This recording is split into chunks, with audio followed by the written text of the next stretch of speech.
వృశ్చిక రాశి వారికి ఈ వారం చాలా బాగుందని చెప్పొచ్చు. బంధుమిత్రులతో కలిసి ఆహ్లాదంగా గడుపుతారు.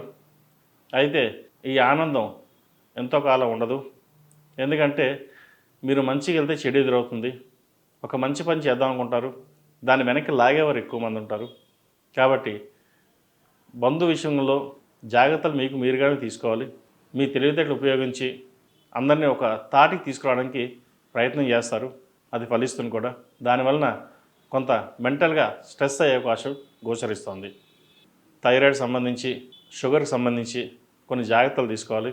ఇబ్బంది పెట్టే సూచనలు కనిపిస్తున్నాయి. వ్యాపార పరంగా మునుపటి కంటే ఈ వారం బాగుందని చెప్పొచ్చు. ప్రతి విషయంలోనూ మీదే పై చేయి అవుతుంది. ఏం చేసినా ఒక గుర్తింపు అనేది మీకు లేదైనా ఒక బాధ ఏర్పడుతుంది. కానీ మీరు దానికి ఎప్పుడు భయపడరు, బాధపడరు కూడా.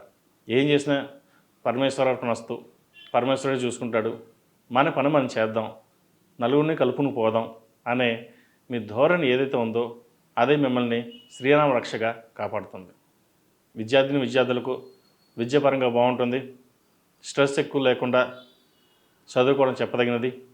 పరీక్షలు దగ్గరకు వస్తున్నాయి కాబట్టి పరీక్షల మీద శ్రద్ధ వహించినట్లయితే భవిష్యత్ బాగుంటుంది. ప్రభుత్వ ఉద్యోగం కోసం ప్రయత్నిస్తున్న వారికి ప్రయత్నాలు మంచి చేసుకోవచ్చు. మంచి ఫలితాలు సంప్రాప్తిస్తాయి. రియల్ ఎస్టేట్ సంబంధించిన వారికి రియల్ ఎస్టేట్ పరంగా కొంత ఇబ్బందికరమైన వాతావరణం నెలకొంటుంది. కొనాలన్నా అమ్మాలన్నా కొన్ని చేదు అనుభవాలు ఎదురవుతాయి. అలాగే నూతన గృహం కోసం ప్రయత్నించే వారికి మటుకి ఈ వారం బాగుందని చెప్పచ్చు. లోన్ మంజూరు అవుతుంది.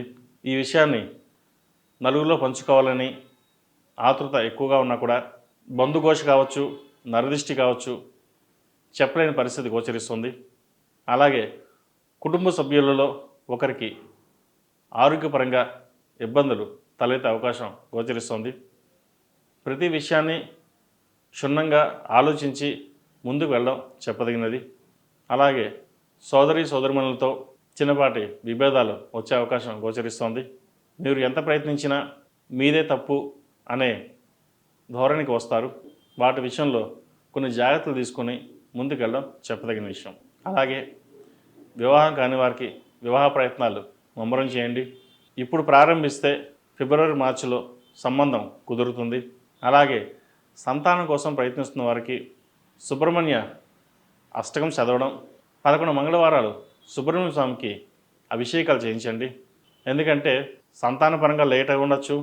ఎవరికైతే కన్సీవ్ ఉన్నారో వారికి ఉన్న ఇబ్బందులు ఉండే అవకాశం కూడా లేకపోలేదు. కాబట్టి సుబ్రహ్మణ్య స్వామిని ఎక్కువగా ఆరాధించండి. 11 మంగళవారాలు సుబ్రహ్మణ్య స్వామికి అభిషేకం చేయించండి. తద్వారా మంచి ఫలితాలు సంప్రాప్తిస్తాయి. ఈ రాశిలో జన్మించిన వారికి కలిసి వచ్చే సంఖ్య 4, కలిసి వచ్చే దిక్కు తూర్పు, కలిసి వచ్చే రంగు కాషాయం.